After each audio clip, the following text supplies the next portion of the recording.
So hey guys, welcome back again on this channel. Hindi ko pa dapat ito gagawa ng video ngayon pero kailangan ng bilisan. So familiar ba kayo sa mga cellphone na tawag dito?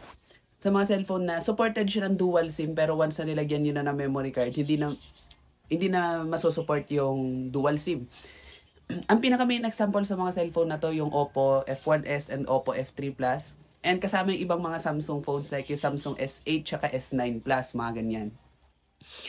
Ang point nitong video na to, nakita nyo naman sa title. Kasi 'di ba, ulitin lang natin, kasi 'di ba yung mga cellphone na yon, eto meron ako ditong Oppo F1s. Yung mga cellphone kasi na to, dual SIM siya, support siya ng dual SIM card, pero once na nilagyan nyo na siya ng micro SD katulad nito, yung pangalawang SIM card o yung SIM 2, hindi na siya gagana kasi yung slot na para sa memory card and para sa SIM card ay iisa lang. So, paano nga bang gagawin natin sa video na to? Kung halimbawa gusto nyo siya lagyan ng memory card, and kailangan nyo rin siyang lagyan ng SIM 2. Ganito kasi itsura ng SIM card slot. Ayan. Ito yung SIM slot niya. Example to, Oppo F1s to. Yan. Kung makikita yung SIM 1 tsaka SIM 2. Pero kapag halimbawang, syempre kailangan ko halimbawa memory card, kailangan ko lagyan ng SD card. No choice, kailangan kong tanggalin tong pangalawang SIM card para mailagay tong SD card. Katulad niyan. Pero paano ko halimbawa malalagyan ng SIM 2? Kung halimbawa ng urgent, kailangan ko halimbawa ng SIM 2 and kailangan ko rin ng memory card. So, paano nga ba yung gagawin natin? Kasi hindi talaga no choice, no choice yan na.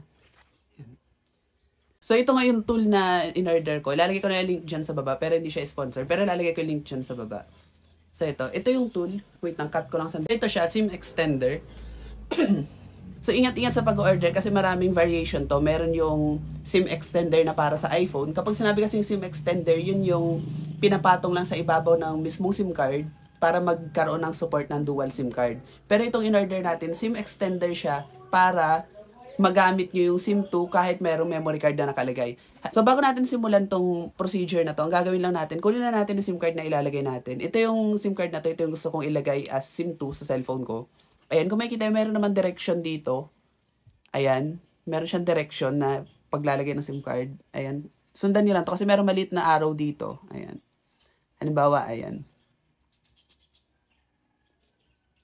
And for example, na ilagay na yung SIM card, ang gagawin niyo dito is ipapatong nyo lang. Ayan, parang ganyan siya. Ipapatong nyo lang yung mismong SIM card katulad nito. Ayan. So, kailangan dito, halimbawa, ayan yung nakabakat siya sa SIM 2, di ba? Lalagay nyo yan. Dapat naka-face down siya. Parang yung sa paglalagay ng SIM card. Nakaganyan siya. Parang, tapos yung ipatong yung memory card. Tulad niyan. Ganyan ang setup. Wait lang. Pakita ko yung setup.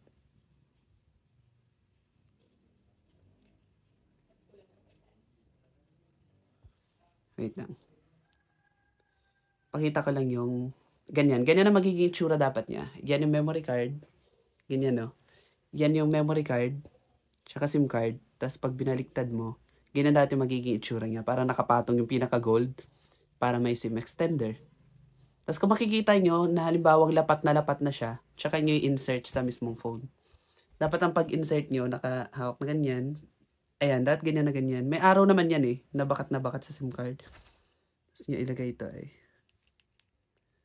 Ganyan.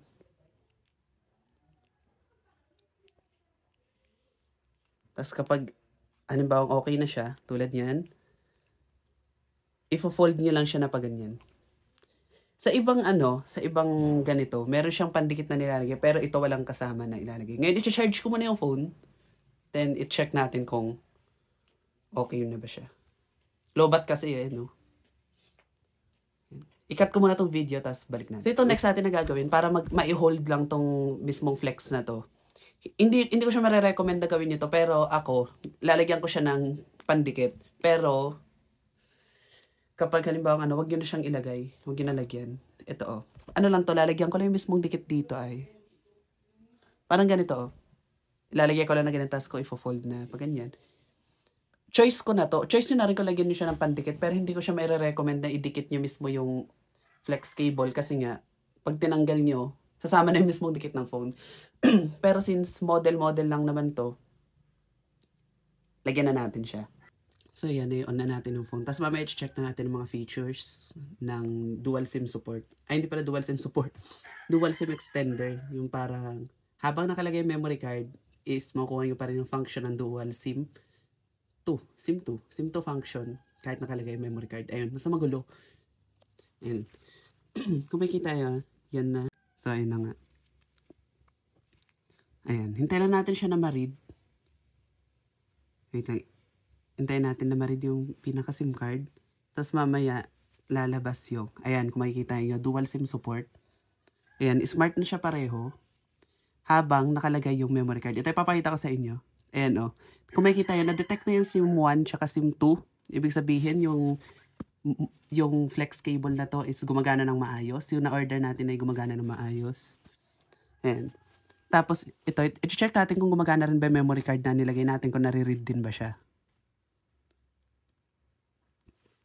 Ayan. Kung makikita yun, na-read din yung memory card na nilagay natin. Ayan, yan ang mga music ko.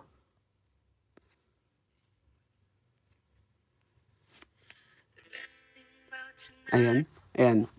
Kung makikita yun, gumagana na maayos yung memory card. Ayan.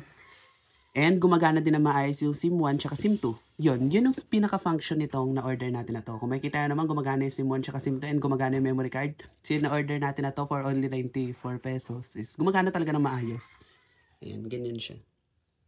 So ganito yung magiging itsura niya. Habang nakalagay yung phone case, ganyan na yung pinaka-itsura ng likod. Kasi meron siyang SIM module. Ayan o, ganyan.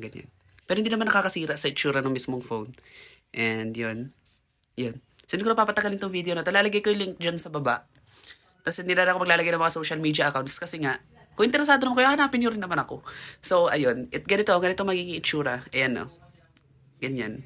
And fitted naman na maayos yung phone case. So, depende pa na sa phone case. Yan lang. Bye!